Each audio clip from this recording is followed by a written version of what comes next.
இப்போது புதிய அறிமுகம் ஆச்சி ஹோட்டல் சாம்பார் 50 கிராம் ரூபாய் 20 மட்டுமே. இலங்கையினுடைய அதிபர் அனுரகுமார திசநாயக்கா 3 நாள் பயணமாக இந்தியாவுக்கு வந்திருக்காரு. பல்வேறு விதமான பேச்சுவார்த்தைகள் இந்தியா மற்றும் இலங்கை இடையே நடந்திருக்கு. இப்போ அனுராவினுடைய இந்த சந்திப்பு எந்த அளவுக்கு ஒரு முக்கியத்துவம் வாய்ந்ததா இருக்கு? மோடி அரசை பொறுத்த வரைக்கும் என்னன்னா, தனது கார்பரேட்டுகளுக்கு அந்த மார்க்கெட்டை திறந்து விடு அப்படின்றது தான் அவருக்கு அதுதான் தேவை. அது வந்துட்டு அதானியினுடைய ஏற்கனவே அந்த இது கேட்டிருந்தாங்க இல்லையா, விண்ட் மில். அனுராவுக்கு என்ன அப்படின்னம்னா, இந்தியாவோட இருக்கிறதா அது வந்து தமிழர்கள் மத்தியில் தனக்கு ஒரு பிடிமானத்தை ஏற்படுத்தும், தமிழர்களுடைய ஆதரவை நிரந்தரமா பெற்றுத் தருவதற்கு இந்திய அரசு உதவும் அப்படின்ற ஒரு அரசியல் கணக்கு. இந்தியா இன்டர்ன் ஒன்று சொல்லியிருக்கு என்னன்னா, மனிதாபிமான பிரச்சனையா பார்க்கணும் மீனவர்கள் பிரச்சனையை. அது வந்துட்டு ஒரு வரவேற்கத்தக்கது. ஆனா அதை ஏன் இப்போ அது சொல்லுது அப்படின்றது தெரியல. Repco Home Finance, your dream home awaiting you. Sir, கடந்த 50 ஆண்டுகளை பார்க்கும் பொழுது இலங்கை வந்து எந்த இடத்துலையும் இந்தியாவுக்கு ஒரு நம்பகத்தன்மை நாடா இல்லாத பொழுது திரும்ப திரும்ப வந்து இந்தியா உதவி பண்றதுக்கு வந்து இந்த பிராந்திய நலன் தாண்டி வேற ஏதாவது நலன் இருக்கு? தமிழனுக்கு எதிரான ஒரு மனநிலை. நான் தான் பட்டவர்த்தனமா சொல்றேன், இந்தியாவுடைய அயலுறவு கொள்கை ஃபெயிலியர் ஆனதுக்கு காரணமே அங்க ஆதரவாக இருந்த தமிழ் மக்களுக்கு ஆதரவாக நின்று இலங்கையோடு உறவு கொள்வதை தடுத்து விட்டு இப்போ இன்னைக்கு கெஞ்சிக்கிட்டு நிற்கிற மாதிரி. இன்னைக்கு சீனா வந்துட்டு பார்த்தீங்கன்னா வடக்கு கிழக்கு தமிழர்கள் வாழும் பகுதியில் வந்துட்டு அவனுடைய டெவலப்மெண்ட் வருது, அங்கே வந்துட்டு பேசியிருக்கிறாரு. இந்தியாவினுடைய அயலுறவு கொள்கையில ஒரு நட்பு நாடு சொல்லுங்க பாப்பா. இந்தியாவுக்கு நேபாளே இல்லைங்க, ஒன்று எதிரி நாடு இல்லாட்டி பங்களாதேஷ் நம்மளுக்கு நட்பு நாடா?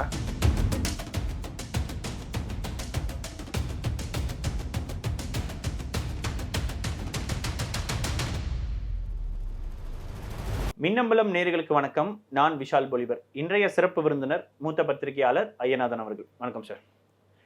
இலங்கையினுடைய அதிபர் அனுரகுமார திசநாயக்கா 3 நாள் பயணமாக இந்தியாவுக்கு வந்திருக்காரு. பல்வேறு விதமான பேச்சுவார்த்தைகள் இந்தியா மற்றும் இலங்கை இடையே நடந்திருக்கு. குறிப்பாக இலங்கையை பற்றி பேசும்பொழுது பார்த்தீங்கன்னா, நம்ம அண்டை நாடுன்றதை தாண்டி தமிழர்களுக்கு மிகவும் நெருக்கமான ஒரு நாடாக தான் இருக்கு. இப்போ அனுராவினுடைய இந்த சந்திப்பு எந்த அளவுக்கு ஒரு முக்கியத்துவம் வாய்ந்ததாக இருக்கு சார்? இல்லை, இப்போ அனுரா வந்தது வந்துட்டு பார்த்தீங்க அப்படின்னா, இந்தியா வந்துட்டு சீனாவை போல ஒரு ரீஜனல் பவர். இந்த மண்டலத்தில் வந்துட்டு அது ஒரு பெரும் ஒரு வல்லாதிக்கம்.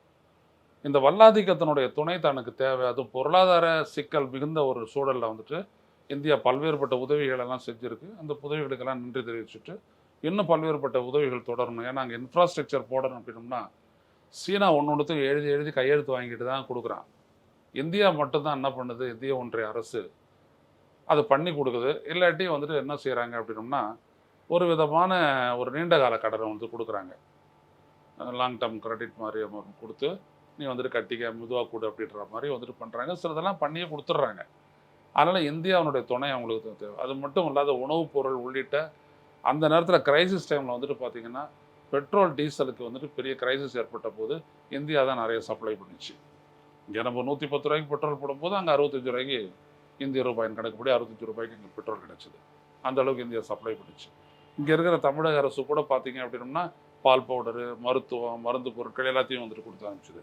அதனால் பக்கத்தில் இருக்கக்கூடிய அண்டை நாடான இந்தியா அதனுடைய மாநிலங்கள் எல்லாம் வந்துட்டு மாநிலம் குறிப்பாக தமிழ்நாடு நிறைய உதவியெல்லாம் செஞ்சுருக்கு. இது ஒரு முக்கியமான ஒன்று. அது அனுராவுக்கு என்ன அப்படின்னம்னா, இந்தியாவோட இருக்கிறதா அது வந்துட்டு தமிழர்கள் மத்தியில் தனக்கு ஒரு பிடிமானத்தை ஏற்படுத்தும், தமிழர்களுடைய ஆதரவை நிரந்தரமாக பெற்றுத் தருவதற்கு இந்திய அரசு உதவும் அப்படின்ற ஒரு அரசியல் கணக்கு.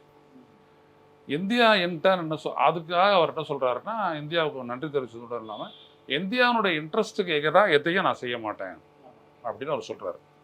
இது வந்துட்டு 1987 இந்திய இலங்கை ஒப்பந்தத்தினுடைய அடிப்படை தான் அது. அப்போ என்னென்னா, இலங்கையினுடைய இறையாண்மைக்கும் ஒற்றுமைக்கும் எதிரான எதையும் இந்தியா அனுமதிக்கிறது இல்லை. இந்தியாவினுடைய பூகோள பாதுகாப்பிற்கு அச்சுறுத்தக்கூடிய எந்த ஒரு விடயத்தையும் இலங்கையில் அனுமதிக்கிறது, அது திருகோணமலையோ இல்லை மற்ற இடங்களையோ வேறு எந்த நாட்டுக்கு கொடுக்கறதில்ல அப்படின்ற அந்த அக்ரிமெண்ட். அதை தான் அவர் ரியேட்டரேட் பண்ணுறாரு. ஆனால் இந்தியா ஏன்னா இப்போது அடிக்கடி சைனாவுடைய அந்த உளவு கப்பல்கள் இதெல்லாம் வந்து நிற்கிது. அம்மன்தோட்டை துறைமுகம் கொழும்புல வந்துட்டு அவங்க ஒரு பார்ட்டை சீனா கொடுத்துருக்குறாங்க. இந்த இடத்துக்கெல்லாம் அவங்க வரலாம் அப்படின்ற மாதிரி இருக்குது. அந்த இடத்துல தான் வரலாம், ஆனால் இந்தியாவோட இன்ட்ரெஸ்ட் எகென்ஸ்டாக எதையும் நான் அனுமதிக்க மாட்டேன்னு சொல்லிட்டு ஒரு உறுதிமொழி கொடுக்குறாரு. இந்தியா இன்னொரு பக்கத்தில் இந்திய மோடி அரசை பொறுத்த வரைக்கும் என்னன்னா, தனது கார்பரேட்டுகளுக்கு அந்த மார்க்கெட்டை திறந்து விடு அப்படின்றது தான் அவருக்கு அதுதான் தேவை. அது வந்துட்டு அதானியினுடைய ஏற்கனவே அந்த இது கேட்டிருந்தாங்க இல்லையா, விண்ட் மில் 550 மெகாவாட்டு, அந்த மாதிரியான விடயங்கள். டாட்டாவுக்கு வந்துட்டு அங்கே இருக்கக்கூடிய அந்த கம்யூனிகேஷன் இதெல்லாம் இந்த மாதிரி Indian oil corporation of Sri Lanka அது வந்துட்டு அங்கே இருக்கும்.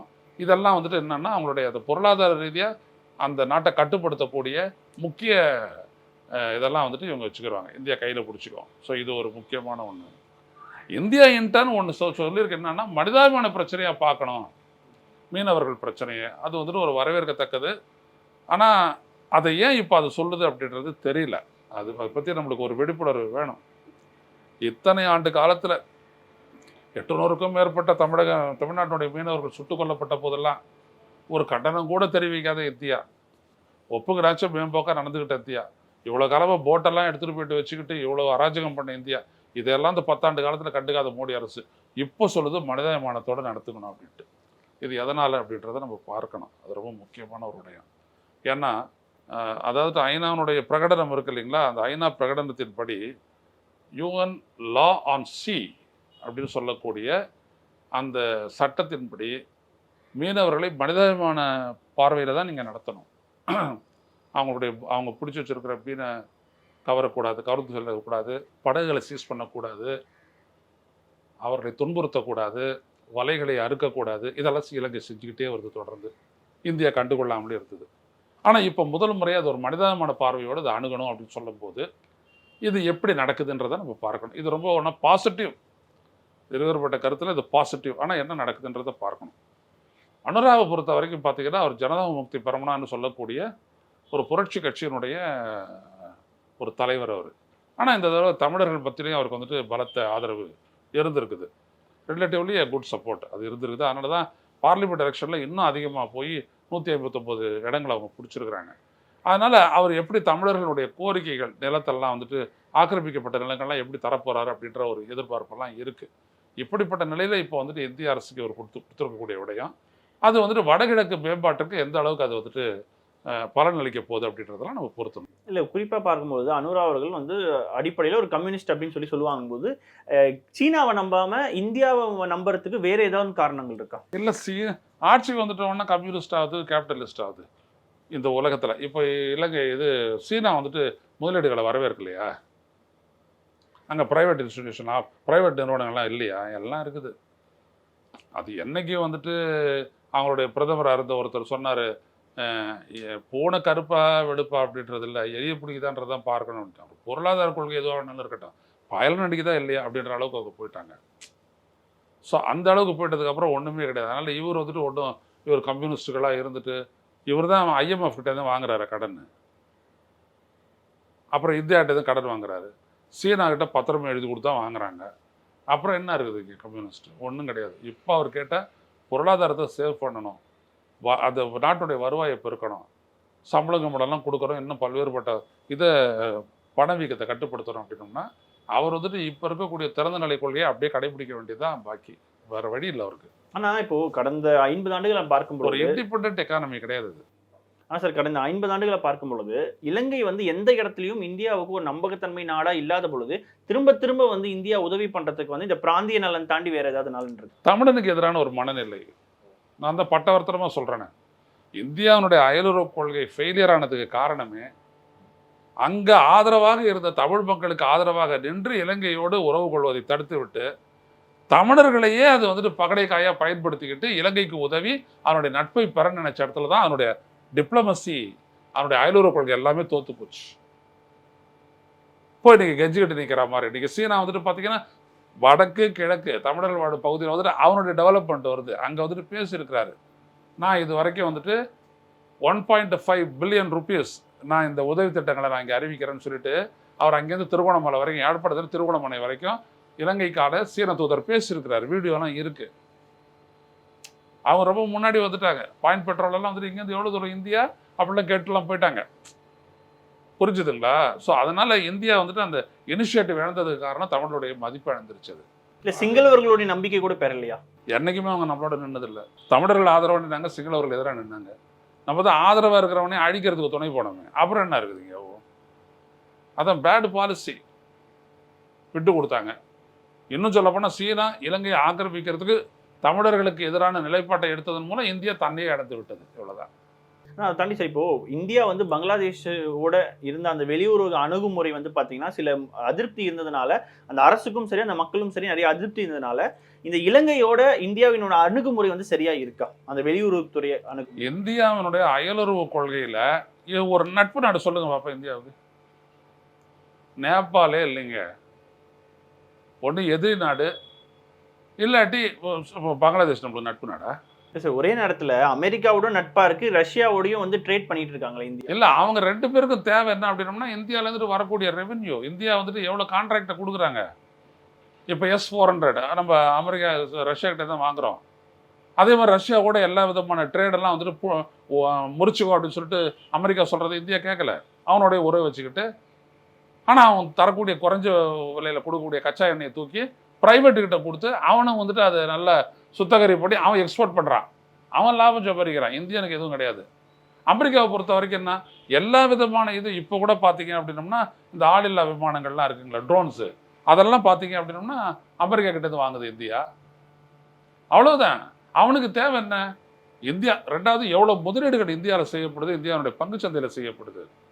இது வரைக்கும் 60 லட்சம் கோடி டாலர்ஸ் அப்படின்றாங்க அவங்க. இன்னைக்கு கூட சொல்லியிருக்காரு சென்ட்ரல் மினிஸ்டர், 60 லட்சம் கோடி இத்தனை நாளில் வந்திருக்குது இல்லையா, எவ்வளோ பேருக்கு எம்ப்ளாய்மெண்ட் உறுதியாக இருக்குது. அப்போ இதுதான் இங்கே ஒரு பெரும் பிரச்சனை. ஆக இந்தியா பொருளாதார முனையிலையும் சரி இல்லை அயலுறவு முனையிலையும் சரி படுதோல்வியை சந்தித்த ஒரு நிலையில தான் போய்கிட்டு இருக்குது சார். ஆனால் அதை தாண்டி இப்போ இவங்க ரெண்டு பேரோட பேச்சுவார்த்தையில் வந்து மலையக தமிழர்களை பற்றி பேசப்பட்டிருக்கு, அதே மாதிரி நம்மளுடைய மீனவர்களை பற்றியும் பேசப்படுது. ஆனால் ஈழத்தமிழர்கள் குறித்து பேசாததுக்கான காரணம் என்னவா இருக்கும்? அப்படின்னா ஒரே பார்வை தான் நான் பார்க்குறேன் அப்படின்னு அவங்க சொல்கிறத இவங்களும் ஏற்றுக்கிறாங்க. அதாவது சிங்களத்துக்கும் அதே பார்வை தானா, எல்லாரும் ஆல் ஆர் ஸ்டீல் அண்ட் கன்சான். ஆனால் தமிழருடைய இடங்களை மட்டும் பிடிக்குவாங்க. அது ஏன்னு கேட்க மாட்டாங்க இவங்க. நான் தான் சொல்ல வரேன்னு, government of India is following and anti Tamil policy. நான் வாதிட தயாராக இருக்கேன். ஆனால் பர்சனல் கெப்பாசிட்டி நான் வாதிட தயாராக இருக்கேன். நான் இந்தியாவுடைய அயலுறவு கொள்கையை வந்துட்டு இந்தியாவை அந்த அளவுக்கு விட்டு தரது அந்த கதையெல்லாம் கிடையாது. நீ என்ன செய்கிற, இவ்வளவு நீ என்ன சொன்ன போறப்ப, பயங்கரவாதத்துக்கு எதிரான போருக்கு நான் ஆதரிக்கிறேன். ஆனால் போர் முடிஞ்ச உடனே வடக்கு கிழக்கினுடைய மேம்பாடு என்கிட்ட கொடுக்கணும் அப்படிதானே வந்துட்டு அக்ரிமெண்ட் போட்டுக்கிட்டு வந்தார் பிரணாப் முகர்ஜி. அப்புறம் அயலுறவு அமைச்சர் கொடுத்தாங்களா அவங்ககிட்ட? ஏன் நீ கேட்கல? நீ தான் வீட்டு கட்டி கொடுக்குறேன் அப்படிலாம் சொன்னேன். அதுக்கப்புறம் மற்ற டெவலப்மெண்ட்லாம் ஏன் உங்ககிட்ட கொடுக்கல? ஏன் டெவலப்மெண்ட் எதுவுமே ஏற்படலை? அவ்வளவுதான், கண்டுக்கவே இல்லை. கேட்டால் வந்துட்டு அந்த 13வது திருத்தம் அப்படின்னு சொல்ல வேண்டியது எதுவுமே நடக்கலை. அப்போ என்ன அர்த்தம்? உன்னுடைய கொள்கை முதல்ல தப்பு, அப்புறம் உன்னோட பார்வை டிஃபெக்டிவ், குருட்டாம்போக்கு பார்வை. அது தமிழர்களுக்கு எதிரானது அப்படின்னு என்னென்னவோ எல்லாம் பொய், அவ்வளோத்தையும். ஸோ அதனால தான் இவங்களுடைய இதை வந்துட்டு பார்த்தீங்க அப்படின்னா இப்போ கார்பரேட்டுக்கு ஏதாவது பெற்றுத்தரது அப்படின்ற அளவுக்கு அது போயிடுச்சு இந்தியாவுடைய இது. ஸோ இந்தியாவுடைய அயலுறவு கொள்கை தான் அதற்கே எதிராக இருக்குது. சீனா நல்லா கால் விட்டுருக்கு. இன்றைக்கி பார்த்தீங்கன்னா ஜாஃபனாலாம் அவங்க இருக்கிறாங்க, அங்கே இருக்கிறதெல்லாம் கம்ப்யூட்டர்லாம் வாங்கி கொடுக்குறாங்க. அரிசிக்கான இதெல்லாம் பாருங்கள், அரிசி விளைவிக்கிறது கூட தமிழனுக்கு அங்கே யோக்கியது இல்லை, அப்படி இருக்குது. எல்லாம் இருக்குது. ஐநாவினுடைய சீனாவிற்கான இலங்கைக்கான சீன தூதருடைய பேட்டி இருக்குது, எடுத்து படிச்சு பாருங்க தெரியும். அப்போ இந்திய அரசு வந்து இந்தியாவினுடைய நலனை தாண்டி கார்பரேட்டோட நலன் தான் அவங்களுக்கு முக்கியமா இருக்கு. அவ்வளோதான், அது மட்டும்தான், வேற எதுவுமே இல்லை. நிச்சயமா சார். பல்வேறு கேள்விகளுக்கு மிக ஆழமாக பதில் தந்தமைக்கு நன்றி சார். இப்போது புதிய அறிமுகம் ஆச்சி ஹோட்டல் சாம்பார் 50 கிராம் ரூபாய் 20 மட்டுமே. Repco Home Finance, your dream home awaiting you. மின்னம்பலம்.com, தமிழின் முதல் மொபைல் பத்திரிகை.